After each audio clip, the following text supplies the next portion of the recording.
Okay, so what if, like, instead of, like dreading this potential collapse that everyone's always talking about, Right. what if we looked at it as like a chance, like to hit the reset button Yeah, yeah.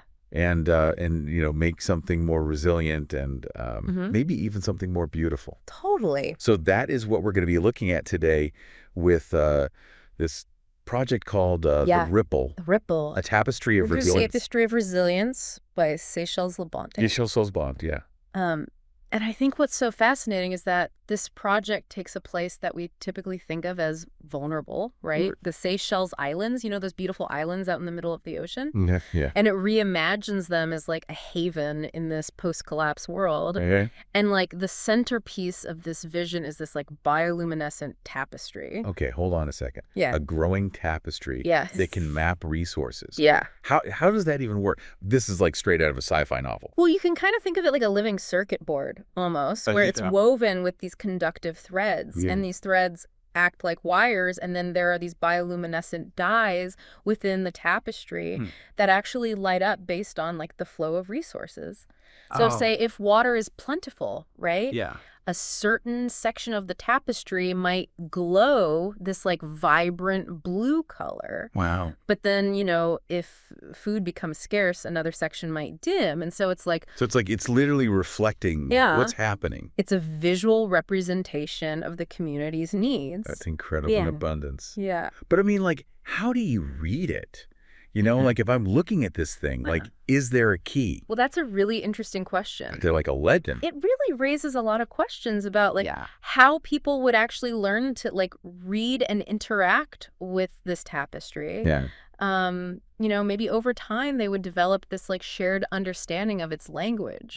Almost like the way that we've learned to interpret like the natural world, That's so interesting. If you think about like, deep sea creatures and bioluminescence and how everything's interconnected. Right. And what's interesting is that the project really emphasizes this shift from our reliance on like these global systems that are very complex, to this like more localized, interconnected way of life, which makes a lot of sense when you think about the whole backstory of this project. Especially when these global systems have fragmented. Exactly. This really does force us to confront Yeah. how much we depend on these supply chains. Absolutely. And I think this is where Labonte's background becomes really relevant. Okay. They have expertise in cognitive science and economics. Interesting. And then they also have this fascination with surrealist imagery. Oh, wow. Okay. So they're able to create these scenarios that are just so thought-provoking. So hold on a second.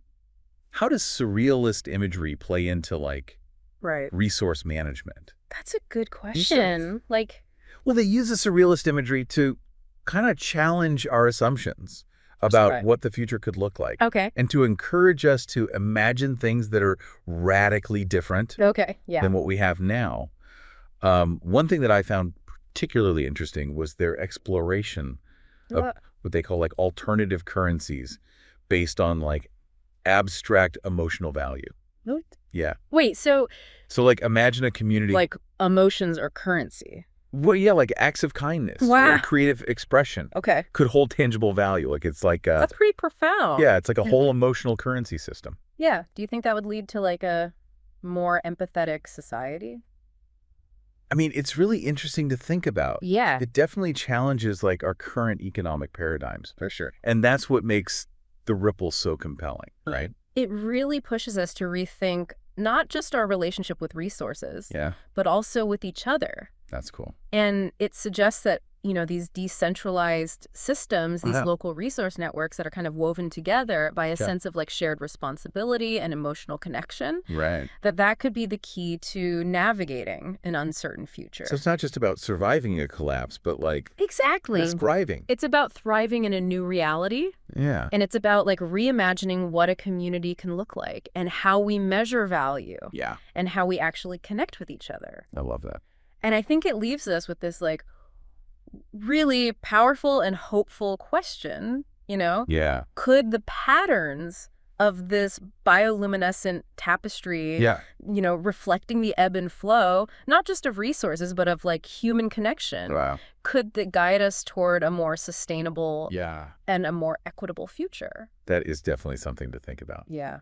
Well, hey, thanks for joining us on Exploring Futures. Absolutely. And diving deep into this amazing project, The Ripple. It's a great one. If you found this conversation thought-provoking, please share it with others and keep the conversation going. Yeah.